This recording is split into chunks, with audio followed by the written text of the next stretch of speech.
सेठ साहब, मैं अपनी बहन से अकेले में गुफ्तगू करना चाहूँगा।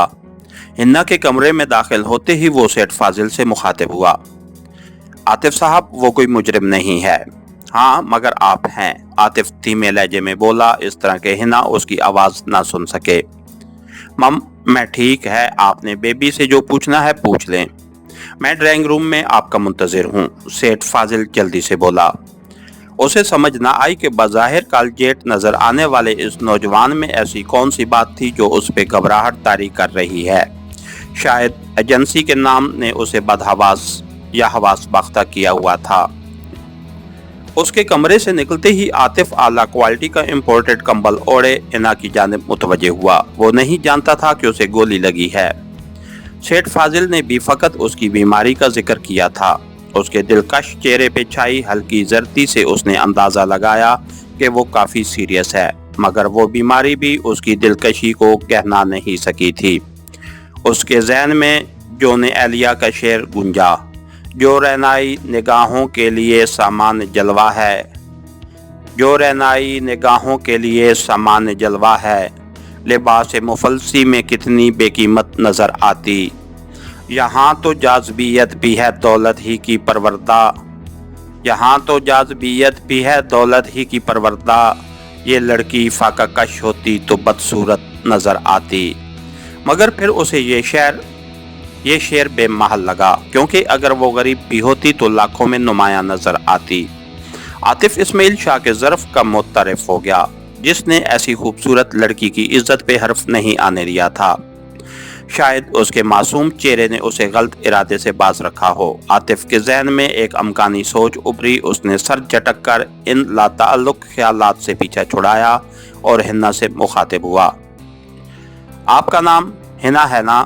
जी, सूरत की तरह उसकी आवाज़ भी दिलकश थी। आपको हिना बहन कह सकता हूँ, खुशकिस्मती होगी मेरी, यूं भी भाई के रिश्ते से तही दामन हूँ। अच्छा बहन, आपसे थोड़ी सी मालूमात लेनी थी, लेकिन उससे पहले अगर आप अपनी बीमारी की वजाहत कर दें कि क्या हुआ है, कि आपको कब से तबीयत ख़राब है और इलाज वगैरह की क्या सूरत हाल है। भाई, चंद दिन पहले मुझे पेट में गोली लगी थी, ऑपरेशन से निकालनी पड़ी, बहरहाल अब काफ़ी बेहतर हूँ। कल ही हॉस्पिटल से डिस्चार्ज होकर आई हूँ। गोली? मगर कैसे? आतिफ का लहजा हैरानी से पुर था। पापा के एक दुश्मन ने मेरे एक मुहाफिज को गोली मारनी चाहिए। मैंने उसे रोकने के लिए उसका हाथ पकड़ा तो गोली गलती से मुझे लग गई। कौन दुश्मन? इस्माइल शाह।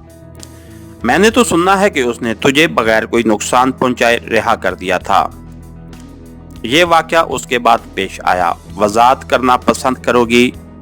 मैं पापा और इस्माइल के दरमियान सुलह कराने की ख्वाहिशमंद थी। इस सिलसिले में मेरा उससे रब्ता हुआ।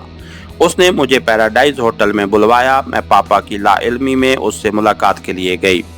मेरे मुहाफ़िज़ों ने पापा को इत्तला कर दी। पापा ने हुक्म दिया कि उसे गिरफ्तार किया जाए, मगर उसने मेरे दोनों मुहाफ़िज़ों पे काबू पा लिया और जब उन्हें गोली मारनी चाहिए तो मैं आड़े आ गई और मुहाफ़िज़ के हिस्से की गोली का शिकार हो गई। उससे रब्ता कैसे हुआ? वो मेरा फ़ोन उसी के पास रह गया था ना, तो मैंने उसी नंबर पे उससे रब्ता किया। हिना को एहसास हुआ कि वो ज़रूरत से कुछ ज़्यादा बोल गई है, लेकिन अब तीर कमान से निकल चुका था। इसका मतलब है वो नंबर अभी तक उसके इस्तेमाल में होगा। शायद गुड, ये हुई ना बात, अब नहीं बच सकेगा। कुक? क्या मतलब? वो न समझने वाले अंदाज में बोली। फ़ोन नंबर से किसी की लोकेशन मालूम करना हमारे लिए निहायत आसान है। आप ज़रा अपना नंबर बताएं। वो मैं दरअसल भैया, नंबर मुझे ज़बानी तो याद नहीं है, मैं डायरी में देखकर आपको बता देती हूँ। अपना नंबर याद नहीं है? उसके लहजे में हैरानी थी। भैया, मैं हूँ ही भुलक्कड़ टाइप, वो नज़रें चुराती हुई बोली। आतिफ का माथा ठनका। दाल में कुछ काला था, लेकिन वो इस बात को नज़रअंदाज करते हुए बोला, ठीक है, बाद में बता देना। फ़िलहाल ये बताओ कि इस्माइल से सुलह करने का ख्याल आपके ज़हन में कैसे आया और इस ज़मन में उससे क्या गुफ्तगू हुई?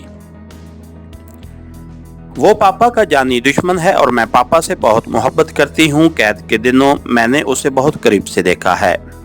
वो दिल का बुरा नहीं है, अच्छे खानदान से ताल्लुक़ रखता है। मुझे उम्मीद थी कि मेरी दरख्वास्त पे गौर करते हुए वो पापा की जान बख्शी कर देगा, लेकिन अफसोस पापा की जल्दबाजी की वजह से बातचीत शुरू होने से पहले ख़त्म हो गई। लेकिन सेठ साहब हर लिहाज से उससे बदतर हैं। एक अकेला जवान सेठ साहब को क्या नुकसान पहुंचा सकता है? उसके लिए तो आपके वालिद के मुलाजिम काफ़ी हैं। भाई, वो गैर मारूफ शख्स है, ना उसका घर बार है, न रिश्तेदार साथी, उसके लिए छुप कर रहना आसान है। जबकि पापा एक मशहूर और मारूफ शख्सियत हैं, वो तो घर में छुप कर नहीं बैठ सकते ना। अच्छा, ये बताओ इस्माइल कैसा आदमी है? ये मैं इसलिए पूछ रहा हूँ कि मेरा ताल्लुक इस्माइल से नहीं, खुफिया एजेंसी से है, और हमारे यहाँ माफ़ी की गुंजाइश नहीं होती। मुल्जिम का नज़र आना और जहान फ़ानी से कूच करना एक बराबर है। वो एक मजलूम शख्स है भैया। हिन्ना इतनी तेज़ी से बोली कि आतिफ हैरान रह गया। उसका जज्बात से लबरेज लहजा उसके अंदरूनी एहसासात की वाज़े तर्जमानी कर रहा था। आपने उसे गोली नहीं मारनी। अगर मुझे सच्चे दिल से बहन कहा है तो बहनों की इल्तिजा भाई नहीं ठुकराते, और उसी प्यारे मुकद्दस और लाडले रिश्ते के मान पे मैं आपको कसम देती हूँ कि आपने उसे कत्ल करने की कोशिश नहीं करनी। वो एक मुजरिम है और उसने मेरी बहन को हब्से बेजा में रखा है। मैं उसे कैसे छोड़ सकता हूँ? उसे मुजरिम बनने पे मजबूर किया गया है भैया, वरना तो वो निहायत शरीफ और बेज़रर सच जवान है। ठीक है, लेकिन मेरी छोटी बहन उसकी इतनी वकालत क्यों कर रही है? आतिफ हंसते हुए बोला, लेकिन हिन्ना जवाब देने की बजाय नजरें चुराकर छत को घूरने लगी।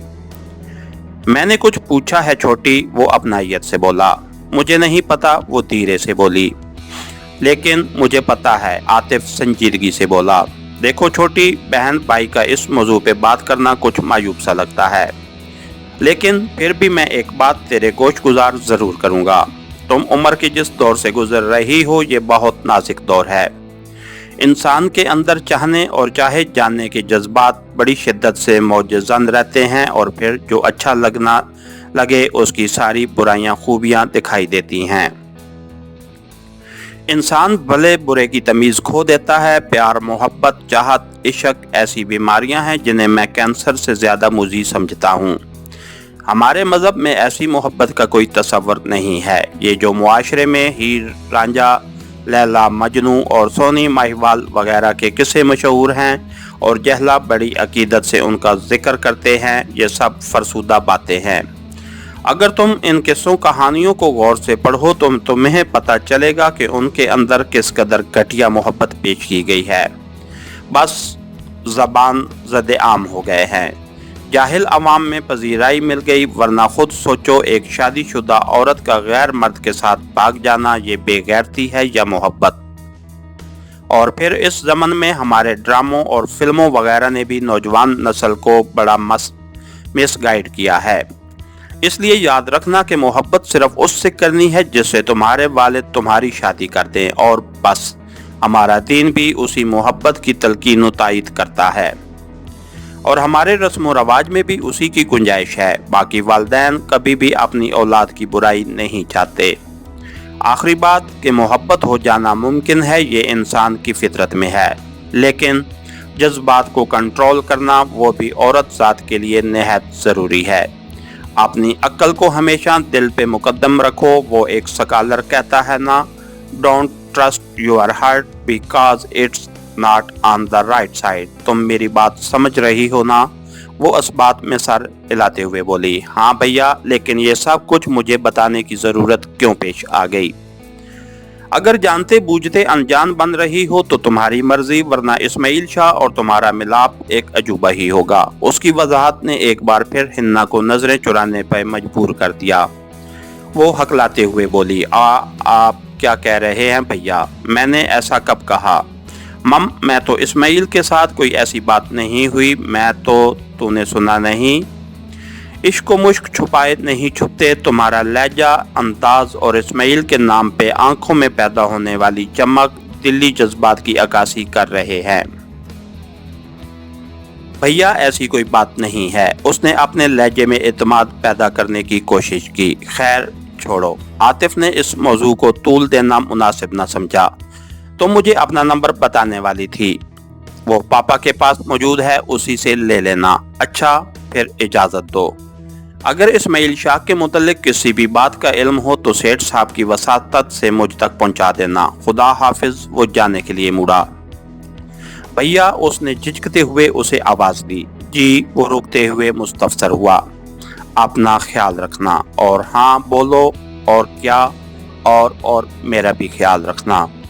हिना गुलूगीर लहजे में बोली। आतिफ वापस मुड़ के उसके करीब आया और उसके सर पे हाथ रखता हुआ बोला, छोटी, मैं तुम्हें अंधेरे में नहीं रखूंगा। वो इस्माइल शाह मजलूम है और उसे जुर्म की राह आपके वालिद ने दिखाई है, लेकिन अब वो उस राह पे काफी आगे निकल गया है।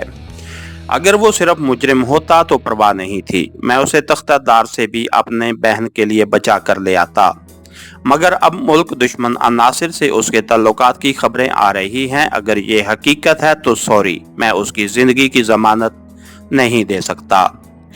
मुल्क से गद्दारी मेरी नज़र में नाकाबिले माफ़ी जुर्म है।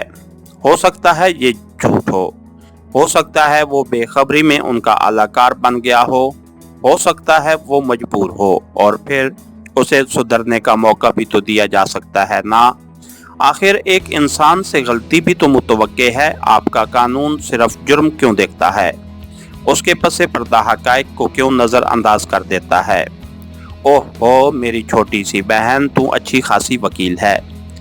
आतिफ माहौल का तनाव कम करने की खातिर हल्के फुल्के अंदाज में बोला। बहरहाल मैं वादा करता हूँ कि अगर वो पकड़ा गया तो मैं उसे सुधरने का मौका जरूर दूंगा, लेकिन अगर मुकाबले में मारा गया तो उसकी किस्मत। अगर मैं उसे गिरफ्तारी देने पे राजी कर दूं तो क्या आप जमानत देते हैं कि उसकी जिंदगी महफूज रहेगी, उस पे तशद्दुद नहीं किया जाएगा और उसे इंसाफ मिलेगा? वो कभी भी उस पे राजी नहीं होगा, उल्टा तुमसे बरगश्ता हो जाएगा। अलबत्ता उसकी मर्जी के खिलाफ उसे गिरफ्तार किया जा सकता है। हाँ, लेकिन इस तरह मैं उसे हमेशा के लिए खो दूंगी। छोटी, याद रखना, जिस तरह वो बेमुहारा फिर रहा है, ऐसे में वो गुनाहों की दलदल में धंसता चला जाएगा और हो सकता है उससे कोई ऐसा जुर्म सरजद हो जाए जिसकी पादाश में मौत उसका मुकद्दर कर दी जाए। तुम्हारे इल्म में शायद ना हो, परसों उसने इंस्पेक्टर हाकिम दाद को भी कत्ल कर दिया है। वो इंस्पेक्टर काफी बदनाम शख्स है, लेकिन उसका अगला शिकार कोई बेगुनाह भी हो सकता है। ठीक है भैया, मैं आपसे तामन करूंगी, लेकिन उससे पहले कोशिश करूंगी कि उसे यूं ही गिरफ्तारी देने पे आमादा कर लूं। आप ठीक कहते हैं, इस तरह वो जिंदा तो रहेगा ना, उसकी सलामती ही मेरा अनाम होगी। और फिर यूं भी मोहब्बत के लिए जज्बात को कुर्बान करना पड़ता है। उसकी मौत शायद मुझसे बर्दाश्त ना हो। जुदाई तो यूं भी मेरा मुकद्दर है। गुड, आतिफ तहसीन आमेज लहजे में बोला। भैया, मुझे इल्म नहीं है कि मैं इतना बड़ा रिस्क लेने पे क्यों राजी हुई हूँ। ये भी जानती हूँ कि वो समझेगा कि ये सब कुछ मैंने अपने वालिद को बचाने के लिए किया है, लेकिन खुदा गवाह है, ये सब कुछ मैं उसके लिए कर रही हूँ कि उसे इंसाफ मिले, और लाजिम है इस तरह पापा को कानून के कटहरे में जाना पड़ेगा। और मुझे क्या मिलेगा? उसके एहसासात कतरों की सूरत आंखों से उबल पड़े। अपनी महबूब हस्तियों से हमेशा की जुदाई भैया अजीब नसीब लेके आई हूँ। चाहती हूँ पापा का साया हमेशा सर पे बरकरार रहे, उन्हें कुछ भी ना हो, मगर ये मुमकिन नहीं। इस्माइल को सर का ताज बनाना चाहती हूँ, ये उससे भी गिरा है। इस्माइल को गिरफ्तार न कराऊं तो शायद दोनों में से एक को बचा लूं, और इस सूरत में यकीनन दोनों को खोना पड़ेगा। मैं सच्चाई का साथ दूंगी, मगर याद रखिएगा आपको अपना वादा इफाक करना पड़ेगा। उसे कुछ भी नहीं होना चाहिए, हल्की सी गुजंत भी नहीं पहुंचनी चाहिए। अल्लाह ताला तुम्हें साबित कदम रखे मेरी बहन, और मैं वादा करता हूं कि इस्माइल ने गिरफ्तारी के बाद सुधरने की कोशिश की तो उसे जरूर मौका दूंगा। नहीं, कोशिश नहीं, हिना ने नफी में सर हिलाया। उसे ये मौका लाजमन देना पड़ेगा, और ये उसी सूरत में मुमकिन है जब उसे अपना हक मिल जाए। उसके साथ ये वादा भी करो कि उसे पूछ-गुछ के लिए तशद्दुद का निशाना नहीं बनाया जाएगा। तुम मुझे दस्तोपा कर रही हो, आप जो भी समझें, लेकिन याद रखना उसके बरअक्स होने की सूरत में मैं आपको कभी माफ नहीं करूंगी। बहन कहा है तो ख्याल रहे, बहनें कभी बद्दुआ नहीं देती, लेकिन अगर उन्हें दुख पहुंचे तो उनकी आहें और सिसकियां भाइयों को सुकून नहीं लेने देती। अपने भाई पे एतबार करो, मैं उसे बचाने के लिए पूरा जोर लगाऊंगा, लेकिन तकदीर पे मेरा इख्तियार नहीं। तुम भी मुझसे उतनी ही तवक्कुआत वाबस्ता रखना जितना एक इंसान का खासा हो सकती हैं। मेरी मंशा और इरादे के खिलाफ भी कुछ हो सकता है, ऐसी सूरत में तुम्हें अपने भाई को माफ करना पड़ेगा। उसने इस बात में सर हिलाते हुए कहा, ठीक है भाई, मैं इस्माइल से बात करती हूँ, शायद वो मान जाए। दूसरी सूरत में ये कार्रवाई चंद दिन ठहर कर ही हो सकेगी, ताकि मैं सही तौर पे चलने फिरने के काबिल हो सकूं। क्या अभी नहीं चल सकती हो? चल सकती हूँ, लेकिन कमजोरी है और हल्की सी तकलीफ भी महसूस होती है। जख्म अभी कच्चा है ना, 2-3 दिनों तक इंशाअल्लाह कुछ बेहतरी आ जाएगी। इंशाअल्लाह, आतिफ पुरखलूस लहजे में बोला। आज जुमरात है, इतवार के दिन मैं दोबारा आऊँगा। उस वक्त तक खुदा हाफिज, और ये मेरा फ़ोन नंबर रख लो। उसने कागज़ के टुकड़े पे अपना फ़ोन नंबर लिखकर उसके जानिब बढ़ाया। अगर कोई अहम बात हो तो मुझे ज़रूर मुतल्ला करना। क्या भाइयों से सिर्फ अहम बातें ही की जाती हैं? वो मुस्कराया। हाँ, क्योंकि बहनों की हर बात भाइयों के लिए अहमियत की हामिल होती है। और हिना उसे जाते देखती रह गई। क्या इतने मुख्तसर वक्त में कोई इतना काबिल एतमाद हो सकता है, इतना अपना हो सकता है? उसने अकीदत से सोचा और आंखें बंद कर लीं। इसके साथ ही हमारी आज की एपिसोड का इख्तिताम हुआ। कहानीगर चैनल को लाइक कीजिए, सब्सक्राइब कीजिए और बेल आइकन को प्रेस कर दीजिए, ताकि हर आने वाली नई वीडियो आप तक बर वक्त पहुँच सके। शुक्रिया।